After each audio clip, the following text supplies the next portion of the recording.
Discourses by Epictetus. Read by Rocco di Pietro. Book 1.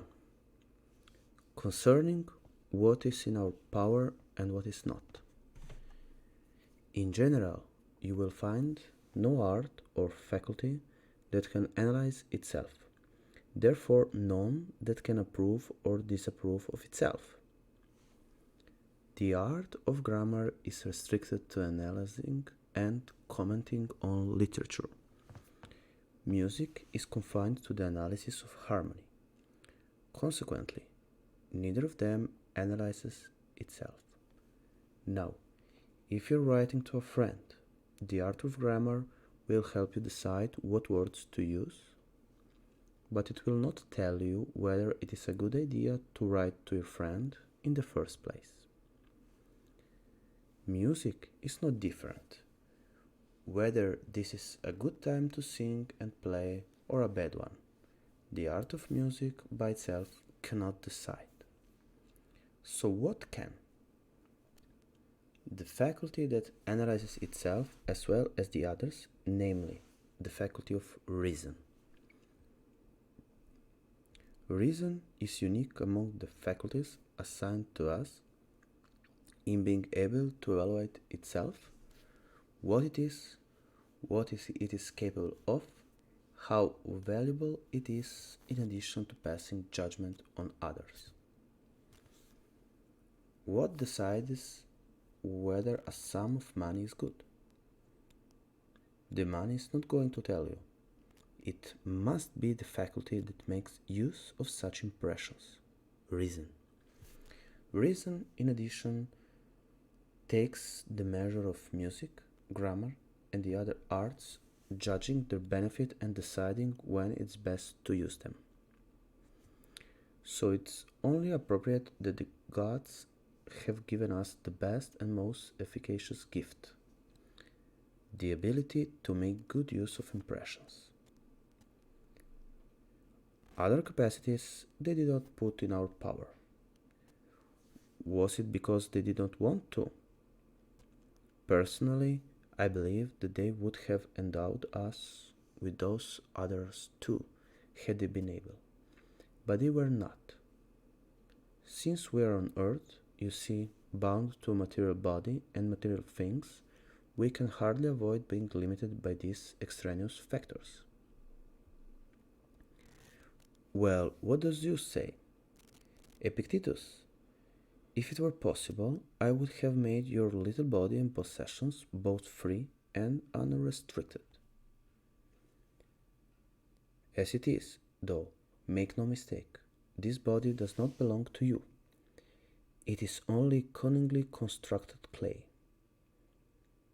And since I could not make the body yours, I have given you a portion of myself instead, the power of positive and negative impulse, of desire and aversion, the power, in other words, of making good use of impressions.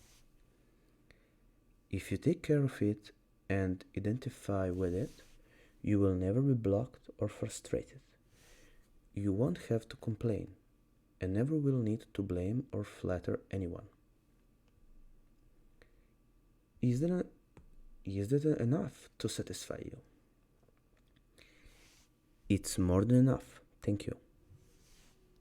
And yet, while there is only the one thing we can care for and devote ourselves to, we chose instead to care about and attach ourselves to a score of others. To our bodies, to our property, to our family, friends, and slaves. And being attached to many things, we are weighed down and dragged along with them. If the weather keeps us from traveling, we sit down, fret, and keep asking, which way is the wind blowing? From the north. That's not good. When will it blow from the west? When it wants to, or rather when Aeolus wants it to. Because God put Aeolus in charge of the winds, not you. What should we do then?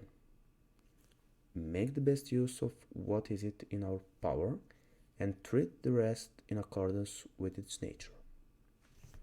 And what is its nature? However God decides. Must I be beheaded now, and alone?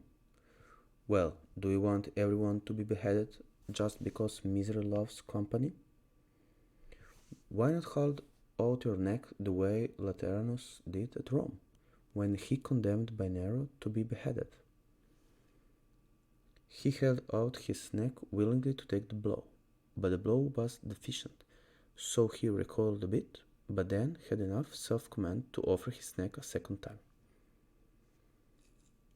And prior to that, when Epictetus, Nero's freedman, approached a certain man and asked him about the grounds of his offense, he replied, "If I want anything, I will tell it to your master." What should we have ready at hand in a situation like this? The knowledge of what is mine and what is not mine, what I can and what I cannot do. I must die, but must I die bowling? I must be put in chains, but moaning and groaning too. I must be exiled, but is there anything to keep me from going with a smile, calm and self-composed? Tell us your secrets. I refuse, as this is up to me. I will put you in chains.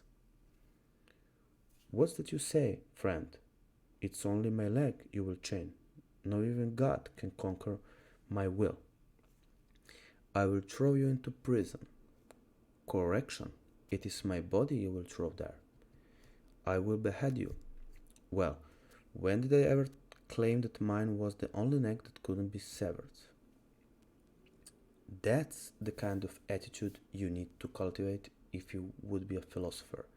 The sort of sentiments you should write down every day and put it in practice. Thrasea used to say, "I would sooner be killed today than banished tomorrow." And what did Masonius say to him? If you chose that because it is the greater evil, what sense is there in that? Or if you chose it as the lesser evil, remember who gave you the choice. Why not try coming to terms with what you have been given? Agrippinus used to say, "I don't add to my troubles." To illustrate, someone once said to him, "You are being tried in the Senate. Good luck." But it was 11 in the morning, and at that hour he was in the habit of taking his bath and exercise. Let us be off to exercise. When he was done, word came that he had been condemned. To exile, he asked, or death? Exile. And my estate, what about that? It has not been confiscated. Well then, let us go to my villa in Ariksha and have lunch there. This shows what is possible when we practice what is necessary and make our desire and aversion safe against any setback or adversity. I have to die. If it is now, well then I die now. If later, then now I will take my lunch, since the hour for lunch has arrived, and dying I will tend to later. How? As someone who knows that you have to return what belongs to somebody else.